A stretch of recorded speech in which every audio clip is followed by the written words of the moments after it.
Mike Tyson is in the back seat of a car, driving down a highway. Don King sits in the front passenger seat. They're arguing. About money, about trust, about everything. And then Mike snaps. He kicks Don King in the back of the head. The car screeches to a stop. And what happens in the next 60 seconds doesn't just end a business relationship. It reveals a betrayal so deep, so calculated, that it costs Mike Tyson $100 million and destroys everything he built. To understand how it got to this point, you have to go back. Back to the moment Mike Tyson lost the only person who protected him. The 4th of November 1985. Cus D'Amato dies. Mike is 19 years old. The man who saved him from the streets. The man who saw a heavyweight champion in a chubby 13-year-old with a lisp. The man who legally adopted him. The man who taught him everything. Gone. And Mike is devastated. But Mike is also rich. Really rich. He's 24-0 as a professional fighter. 22 knockouts. The most devastating young boxer anyone has ever seen. 1 year away from becoming the youngest heavyweight champion in history. Money is pouring in. Hundreds of thousands per fight. Soon to be millions. And Mike knows absolutely nothing about managing it. Cus is gone now. And the vultures are circling. If you don't know Don King, picture this. 6'4". Wild electric afro standing straight up. Loud suits. Gold jewelry. Bigger-than-life personality. The most powerful boxing promoter in the world. Promoted Muhammad Ali, George Foreman, Larry Holmes, the biggest fights in history, the Rumble in the Jungle, the Thrilla in Manila. Don King made champions. Don King made fortunes. Don King was the man you wanted on your side. Except Don King was also something else. A convicted killer. In 1967, King beat one of his employees to death over a debt, served 3 years in prison for manslaughter. And according to multiple fighters who worked with him, Don King was a thief. Larry Holmes accused King of cheating him out of $10 million. Terry Norris sued King and settled for $7.5 million. Muhammad Ali's own lawyer cried when he learned Ali had settled with King without telling him. The pattern was clear. Don King made fighters rich. Then Don King made their money disappear. But Mike doesn't know this. Mike just sees a successful black businessman. Someone who promises to take care of him. Someone who can fill the void Cus left. Someone who says all the right things. King approaches Mike in 1988. 3 years after Cus died. Mike is now the undisputed heavyweight champion of the world. Undefeated. Untouchable. Making millions per fight. But he's also struggling. His marriage to Robin Givens is falling apart. She and her mother are draining his bank accounts. The press is destroying him. He feels alone, betrayed, and here comes Don King, with promises. King says, "I'll take care of everything, champ. You just focus on fighting. I'll handle the money. I'll handle the business. You can trust me." And Mike, grieving, vulnerable, desperate for someone to believe in, says yes. The first thing King does is fire everyone from Cus's old team, the people who actually cared about Mike. The people who would have protected him. King replaces them with his own people. John Horn and Rory Holloway become Mike's co-managers. But they're not Mike's people. They're King's people. Loyal to King. Answering to King. Mike is now completely surrounded by Don King's loyalists. Isolated from anyone who would question what's happening. And what's happening is theft. Systematic. Calculated. Hidden in contracts Mike doesn't understand.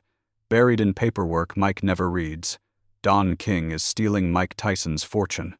And he's using every trick he learned in 40 years of boxing promotion to do it. Method 1. Inflated fees. Promoters typically take a percentage of a fighter's purse. 10%. 15%. King is taking much more. Way more. Hidden in complex contracts that Mike signs without reading. Without understanding. Because King told him, "Don't worry about it, champ. I got you." Method 2. Shady business deals. King is selling the international broadcast rights to Mike's fights, to countries all over the world. Japan, England, Germany, Australia. millions of dollars in revenue.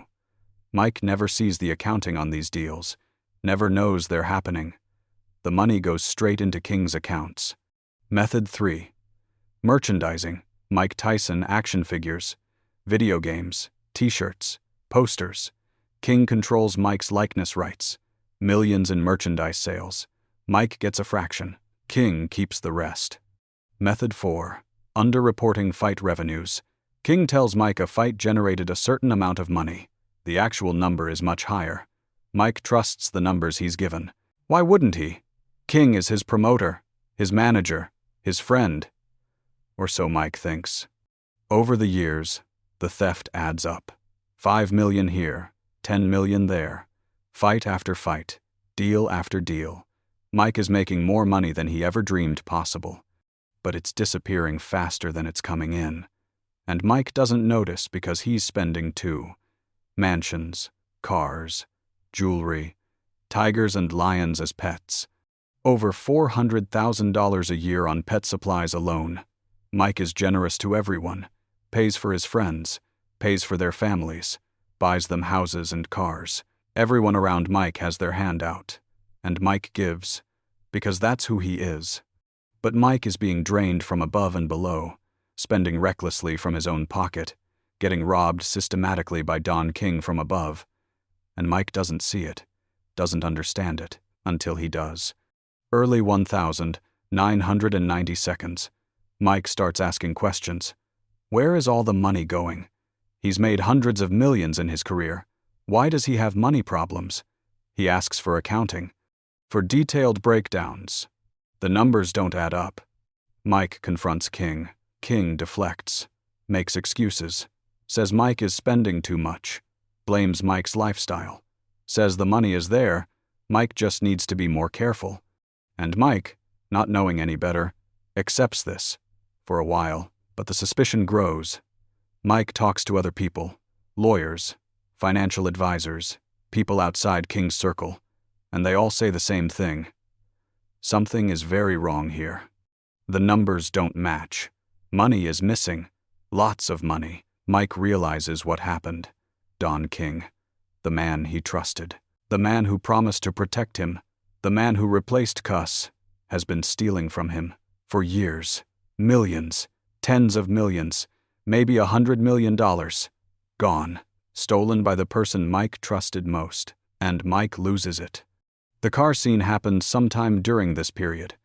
The exact date isn't clear, but what happened is, Mike is in the back seat of a car, Don King in the front passenger seat, a driver at the wheel, a woman in the front seat too.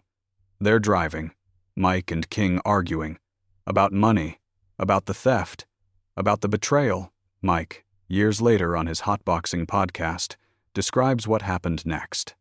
Mike says, "We're driving, and next thing I know I freaked out and I kicked the guy in the back of the head." The guy is Don King. Mike kicks Don King in the back of the head. While the car is moving, the driver slams on the brakes. The car stops. Mike continues, "As soon as I kicked him in the back of the head, he puts on the brakes. As soon as we stop, I'm beating him in the car." Mike is now reaching over the seat, hitting Don King, trying to pull him into the back. King is trying to escape, to get out. Mike is trying to get the woman in the front seat to hold King, to keep him there. So Mike can beat him properly. The way he wants to. Mike says, "I'm trying to get the girl in the front seat to hold him so I can get him so he can't run because I couldn't hit him the way I wanted to." But King manages to break free, gets the door open, gets out of the car. Mike is scrambling to get out too, to chase him, but King is too quick. Mike says, "As soon as I let him go, he got out of the car. I tried to run across and he did a little back turn and got back in the front, drove off and left me on the highway." Don King gets back in the car. The driver speeds off, leaving Mike Tyson, the heavyweight champion of the world, standing on the side of the highway, alone, furious, betrayed. 1998. Mike Tyson files a lawsuit. United States District Court, Manhattan. Mike Tyson versus Don King and Don King Productions. $100 million. The lawsuit accuses King of fraud, theft, conversion, claims King has been systematically stealing from Mike for over a decade, through inflated fees, hidden deals, underreported revenues. The lawsuit is detailed, specific. Mike's lawyers have done their homework. Don King, never to be outdone, countersues for $110 million, because that's who Don King is.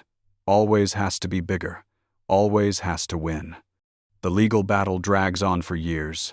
Discovery, depositions, mountains of paperwork, and Don King plays dirty.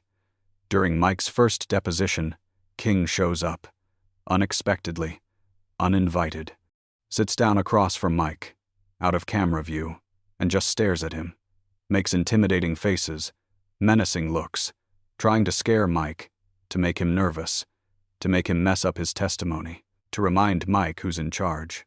Mike's lawyers are confident in their case. The evidence is strong, the theft is documented, but they're worried about how Mike will perform as a witness on the stand. Mike can be volatile, angry, his temper could work against him, and Don King is charming, smooth, a showman. He might win a jury over despite the evidence. It's a risk. 2004. After years of litigation, Mike and King reach a settlement, $14 million. Much less than the $100 million Mike claimed, much less than what was actually stolen. But something. A resolution.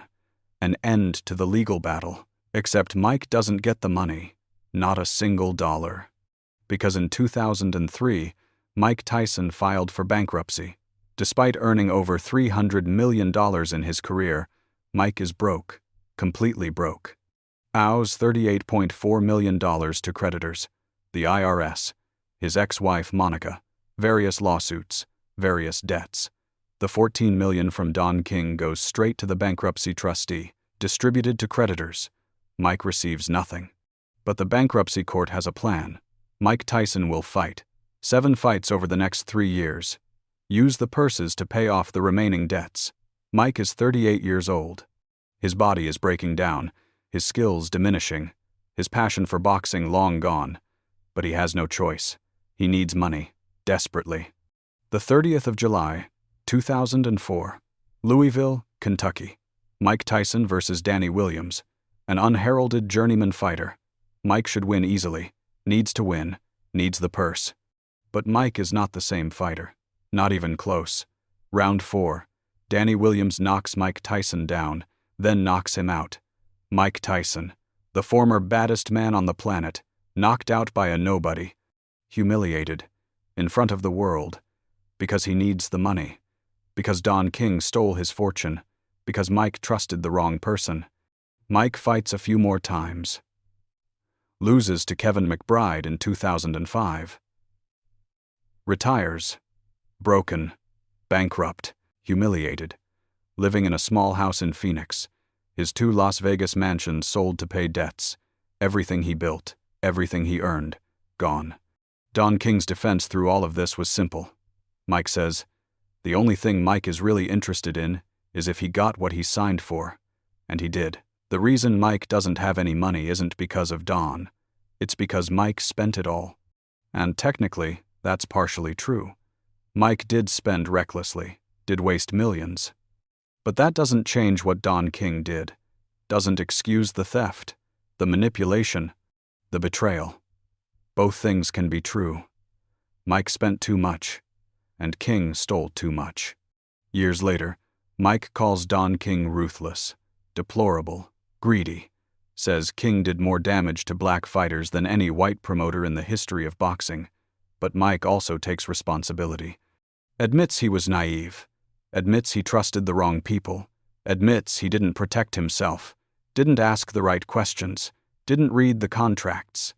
Expensive lessons, the most expensive of his life. 2024. Don King is hospitalized, close to 100 years old. Not doing well.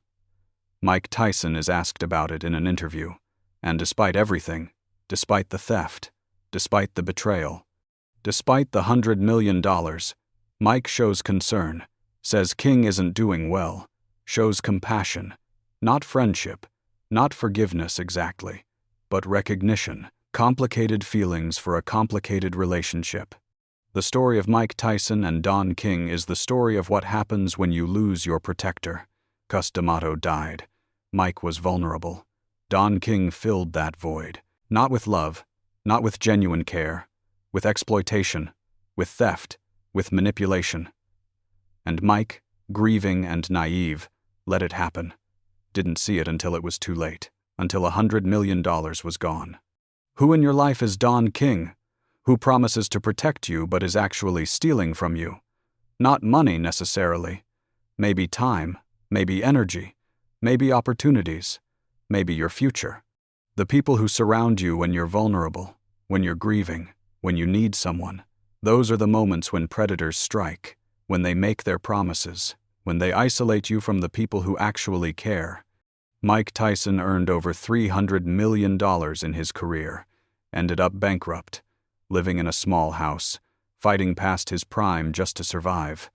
Not because he was unlucky, because he trusted Don King, because Cus wasn't there to protect him anymore, because Mike didn't protect himself. The lesson isn't just about money. It's about trust, about vulnerability, about what happens when the wrong people fill the void left by someone you loved. Cus D'Amato saw a champion in Mike Tyson and gave him everything. Don King saw a cash machine in Mike Tyson and took everything. 1 year after Cus died, Mike became champion. Exactly what Cus said would happen, but without Cus there to guide him, to protect him, to keep the vultures away. Mike fell apart, and Don King was there, waiting, ready, with promises he never intended to keep. That's the real knockout. Not in the ring, in the bank account, in the contracts, in the betrayal. Mike Tyson, the baddest man on the planet, destroyed by a man who never threw a punch, just took a pen and signed Mike's fortune away, one contract at a time.